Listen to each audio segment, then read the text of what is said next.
சிவத்தை சத்துன்னும் உலகத்தை அசத்துன்னு சொல்கிறாங்க. இந்த ரெண்டுமே அனுபவ பொருட்கள். அப்படின்னா அதை அறிந்து அனுபவிக்க அதுக்கு வேற ஒரு பொருள் வேணுமே, அதுதான் ஆன்மா. சிவத்தின் முன்னால் உலகம் முனைந்து தோன்றாது. ஏன்னா சிவம் அனைத்து பொருட்களையும் ஒரே நேரத்தில் அறியும். அதனால் அவன் முன்னால் ஒவ்வொரு பொருளாக தனித்தனியாக தோன்றாது.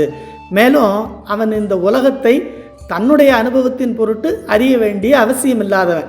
அடுத்து பாசமாகிய உலகத்துக்கு அறிவே இல்லை, அது ஜடம். அதனால அதுவும் சிவத்தை அனுபவிக்காது.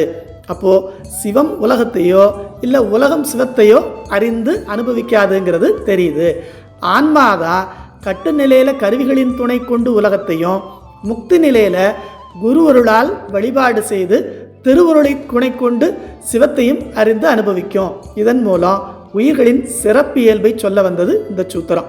யாவையும் சூனியம் சத்தெதிராதலின் சத்தே அறியாது அசத்து இலது அறியாது இருதிறன் அறிவுளது இரண்டலா ஆன்மா. மெய்கண்டார் அருளி செய்த சிவஞான போதம் 7ஆம் சூத்திரம்.